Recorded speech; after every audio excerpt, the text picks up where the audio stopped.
Well, I'm now joined in our studio here at the World Retail Congress in Amsterdam by Thibaut Munier, who is the co-founder and the CEO of Numberly. Thibaut, thanks very much indeed for being with us. My strategy to get through my mathematics class and actually my statistics class at university was to sit at the back. I've realised that was probably completely the wrong strategy. Why have retailers suddenly become in love with numbers analytics? They've had data for years and years. This is a great question. You know, I think in the classroom, if we keep this metaphor, there is now a big elephant, and this is Amazon.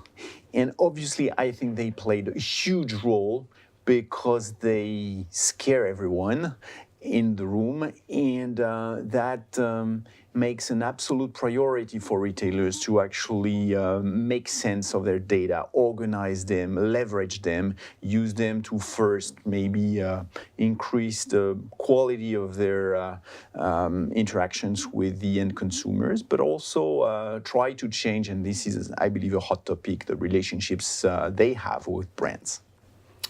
So roll the clock on to where we are at the moment. It seems now that it's impossible to do any data analytics without the words artificial intelligence in one form or another being associated with them. Can you help us dissect the myth from the reality? Is artificial intelligence the saviour of understanding this data, or is it actually much more profound than just that? I don't know if it's the savior. I would say it's an unavoidable step that is very important for each retailer. Machine learning, as I prefer to call it, brings so much insights. And again, it's teaching a computer to learn. So when you have so much data out there, it's great to rely on a computer to help you gain some insights. Now, at the end of the day, I think humans are going to be useful for a very long time, and that's probably good news. Well, I'm glad you said that.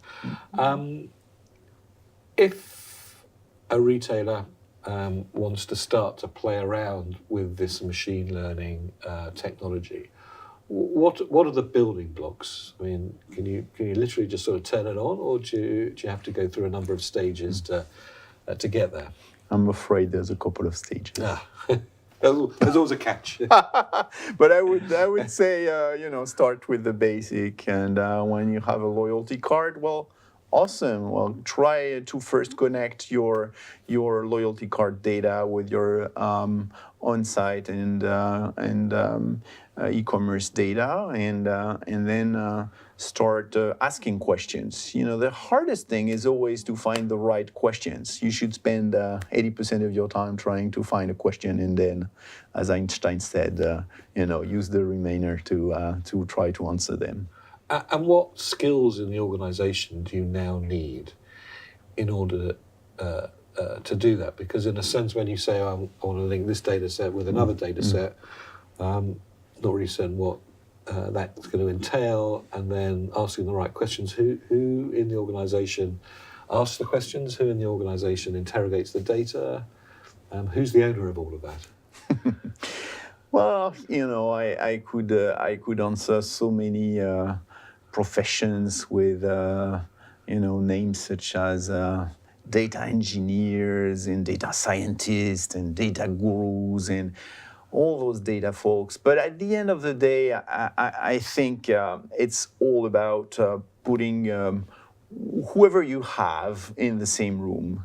And it's so much about transformation of the organizations rather than gaining some fuzzy new skills that maybe you only find in Israel or in some most advanced places.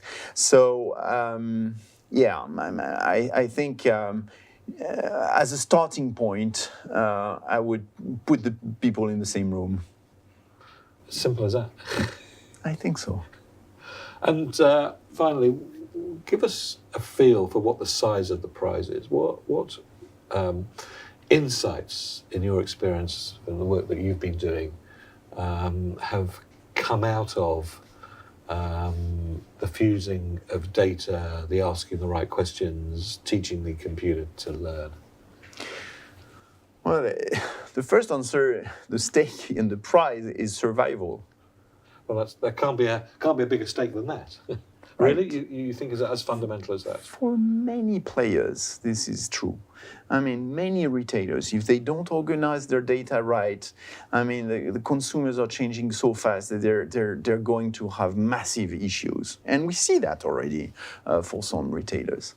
Now, obviously, once you have set the basics, you can go for a great additional market share, obviously.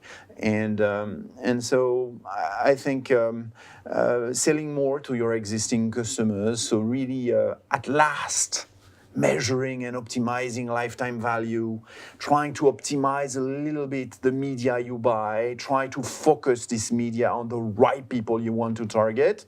There are some fantastic innovations like data onboarding and incrementality-based algorithms that really allow now retailers to make sure that they spend on the right people and not the consumers that have no chance to ever come to their store. This is, you could say, the one-to-one, story we heard 20, 30 years ago. But Indeed. the thing is, it is actually possible for less than 2-3 years, honestly. So I think that the big changes are ahead. Well, Thibaut, thank you very much indeed for joining us, the co-founder and CEO of Numberly. Thank you very much indeed. My pleasure. Thank you so much for the invite.